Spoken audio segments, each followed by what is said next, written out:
आज हम पढ़ेंगे मधुश्री कक्षा 5 का पाठ चींटा चूज़ा भाई भाई। प्रातःकाल उठना स्वास्थ्य के लिए लाभदायक होता है। इससे काम के लिए भी बहुत समय मिलता है। काम करने वाले व्यक्ति ही प्रेरणा स्रोत बनते हैं। अगर मिलजुल कर किया जाए तो काम आसान हो जाता है। हमें यह नहीं भूलना चाहिए कि कठिन परिश्रम से ही व्यक्ति को सफलता मिलती है। संगठन और एकता में शक्ति होना ही कहानी का मुख्य संदेश है। अब हम पढ़ते हैं पाठ का सारांश। मेहनती चींटा सुबह उठते ही खेतों पर काम करने जा रहा था कि रास्ते में उसे कुछ अन्य जानवर मिलते हैं जो उसके साथ खेतों पर काम करने जाने की इच्छा जाहिर करते हैं। वे सभी उत्साह और आनंद मनाते हुए आगे बढ़ रहे होते हैं कि रास्ते में उन्हें बिल्ली मौसी मिलती है, जिसे देखकर वे सभी डर जाते हैं। चींटा उन सभी का हौसला बढ़ाता है और बिना डरे आगे बढ़ने के लिए कहता है। वे आनंद मानते हुए अपनी मेहनत से फसल तैयार कर लेते हैं और बोरों में भरकर अपनी फसल गांव में लाते हैं, जिसे देखने के लिए गांव में जानवरों की भीड़ इकट्ठी होने लगती है। गांव का मुखिया गेंडा राम उन सभी को बधाई देता है और पूरे गांव वासियों को मेहनत करने की प्रतिज्ञा करने के लिए कहता है। आगे हम पाठ में दिया गया बोध पढ़ते हैं। नन्हे चींटे को किसने और कैसे जगाया? सुबह की ठंडी और प्यारी हवा ने धीरे से चींटे को जगाया।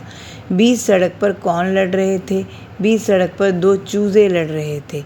चींटे के साथ कौन कौन खेत पर गया? चींटे के साथ दोनों चूजे, चूहिया, बत्तख खेत पर गए। खेत के लिए बिजड़ा किसने दिया? खेत के लिए बिजड़ा मेंढक दादा ने दिया। गांव का मुखिया कौन था? उसने सबसे क्या प्रतिज्ञा करने को कहा? गेंडा राम गांव का मुखिया था। उसने सबसे मेहनत करने की प्रतिज्ञा करने के लिए कहा। अब हम कठिन शब्दों के अर्थ करेंगे। पौ फटना, सवेरा होना। हल, कुदाल, खेती में प्रयोग होने औजार औजार। पलक झपकते ही, बहुत जल्दी, अति शीघ्र। ढेले, मिट्टी का छोटा टुकड़ा। पूर्वा, पूर्व दिशा से चलने वाली हवा। कुकुरमुत्ता, एक फूल। बिजड़ा, बीज इत्यादि। उत्साह, उमंग, जोश। रोपना, खेत में बीज बोना। मेड़, खेतों के चारों ओर बनाया गया मिट्टी का घेरा। दोनी, ओसोनी, पक्की फसल के डंठलों को दाने के ऐसे दाने अलग करना। खरहा, खरगोश। आगे मुहावरे हैं। थर थर कांपना, बहुत अधिक डर जाना। आंखें खोलना, परिस्थिति से परिचित करवाना। हाँ में हाँ मिलाना, सहमत होना। दांत नपोड़ना, गिड़गिड़ाना। हाथ पसारना, मांगना। दांतों तले उंगलियां दबाना, आश्चर्यचकित होना। आगे हम लघु उत्तरीय प्रश्न करते हैं। पौ फटने पर क्या हुआ? पौ फटते ही सूरज निकला, चिड़ियाँ चहकी और सुबह हो गई। उठते ही नन्हे चींटे ने क्या किया? नन्हे चींटे ने उठते ही अपना हल उठाया और खेत की ओर चल दिया। चूहिया, चूजे और बत्तख क्यों डर गए? बिल्ली को देखते ही चूहिया, चूजे और बत्तख डर गए। बारिश होने पर सब ने क्या किया? बारिश होने पर सब पास के पेड़ के नीचे जा छिपे। दूसरे चूजे ने चींटी से क्या सवाल किया? दूसरे चूजे ने चींटी से पूछा कि वह कहाँ जा रहा है। गांव के मुखिया गेंडा राम ने दूसरे दिन क्या कहा? गांव के मुखिया गेंडा राम ने सभी को उनकी मेहनत के फल की प्राप्ति के लिए बधाई दी और सभी से मेहनत करने और मिलजुल कर काम करने की प्रतिज्ञा लेने को कहा। अब हम दीर्घ उत्तरीय प्रश्न करेंगे। चूजे क्यों लड़ रहे थे? चूजों के पास कुछ काम नहीं था। वे समय काटने के लिए लड़ रहे थे। साथ ही यह भी तय किया जा रहा था कि कौन बड़ा है और कौन छोटा। खेत पर किसने क्या काम किया? चींटे ने हल खड़ा किया और चूजे बैलों की जगह आ जुटे, जिससे हल चलने लगा। बत्तख कुदाल से किनारे फोड़ने लगी। चूहिया ने डंडों से ढेले फोड़े। अगला प्रश्न है, फसल तैयार होने पर क्या किया गया? फसल तैयार होने पर सबने मिलकर पूरा खेत काट डाला। उसी समय दोनी और असोनी की गई, जिससे अनाज का ढेर लग गया। बाद में उसे बोरों में बंद करके गांव लाया गया। चौथा प्रश्न है, अनाज के बोरों को देखकर गांव के जानवरों की क्या प्रतिक्रिया थी? अनाज के बोरों को देखने के बाद जानवरों की भीड़ जमा हो गई। आलसी बिल्ली मौसी ने दांतों तले उंगलियां दबा ली। कुत्ता, खरहा, लोमड़ी, हिरन और अन्य जानवर निपोड़ कर थोड़ा अनाज मांगने लगे। गांव वालों ने मिलकर क्या प्रतिज्ञा ली? सभी लोगों ने प्रतिज्ञा ली कि वे मिलजुल कर काम करेंगे और गांव को खुशहाल बनाएंगे। साथ ही वे इतना अन्न पैदा करेंगे कि किसी को चोरी करने की ज़रूरत नहीं पड़ेगी और ना ही किसी के सामने हाथ फैलाने की। छठा प्रश्न है, दूसरे चूजे के सवाल का चींटी ने क्या जवाब दिया? दूसरे चूजे के सवाल पर चींटी ने कहा कि वह खेत पर जा रहा है और वहीं खेल खेल में कुछ काम भी कर लेगा। आगे है, किसने किससे और क्यों कहा? घर चलो और मेरी तरह टांगे फैलाकर सुख की नींद सो। बिल्ली मौसी ने खेत पर मेहनत कर रहे सभी जानवरों से यह बात कही, क्योंकि वह आलसी थी और मेहनत नहीं करना चाहती थी। इन लोगों ने हमारी आंखें खोल दी हैं।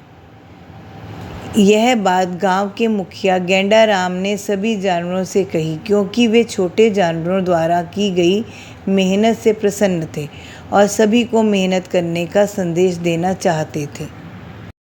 आगे है अर्थ ग्रहण संबंधी प्रश्न। सही उत्तर पर सही का निशान लगाइए।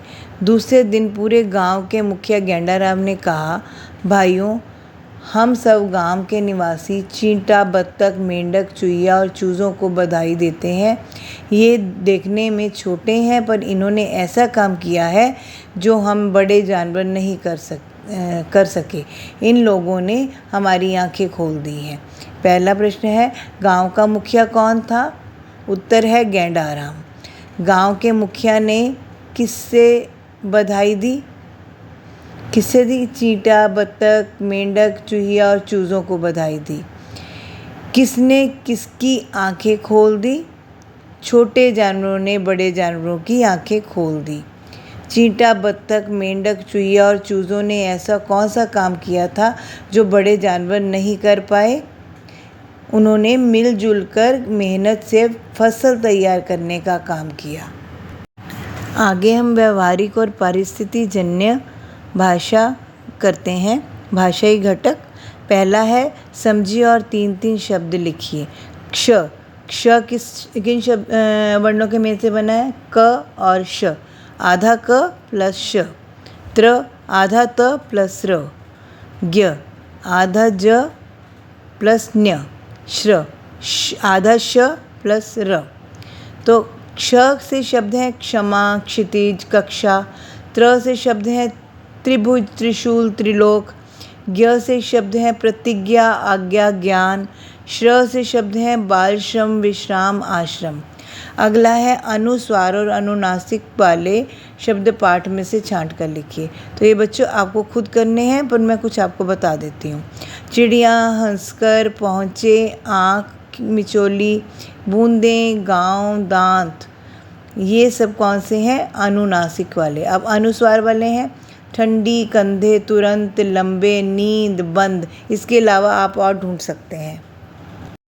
आगे है लिंग बदलिए। चूहिया, चूहा। मेंढक, मादा मेंढक।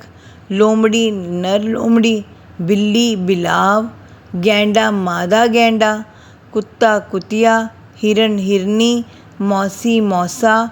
चींटा, चींटी। बैल, गाय। अगला है विलोम शब्दों के जोड़े बनाकर लिखिए। सुबह, शाम। छोटे, बड़े। हंसना, रोना। खुशी, दुख। थोड़ा, बहुत। सवाल, जवाब। दूर, पास। घर, बाहर। आगे है मुहावरों का अर्थ लिखकर वाक्य प्रयोग कीजिए। आंखें दिखाना, बहुत क्रोधित होना। अध्यापिका ने केशव को आंखें दिखाकर बैठने को कहा। आंखों में धूल झोंकना, धोखा देना। रमेश ने सुरेश की आंखों में धूल झोंककर उसके सभी कागजात अपने नाम कर लिए। आंखों के आगे अंधेरा छाना, कुछ सुझाई ना देना। दिनेश की नौकरी छूटने पर उसकी आंखों के सामने अंधेरा छा गया।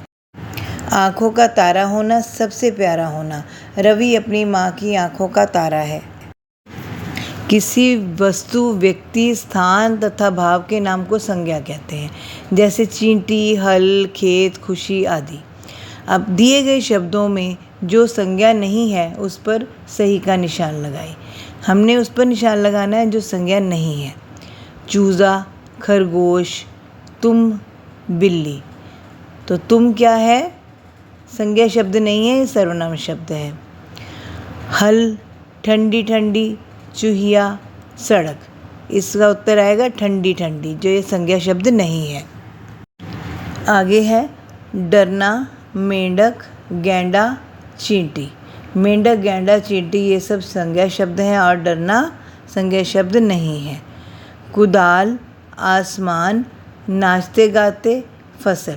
इसमें नाचते गाते शब्द जो है वो संज्ञा शब्द नहीं है। बच्चों, आशा है आपको ये पाठ समझ में आ गया होगा। अब हम अगली वीडियो के साथ मिलते हैं, तब तक के लिए धन्यवाद।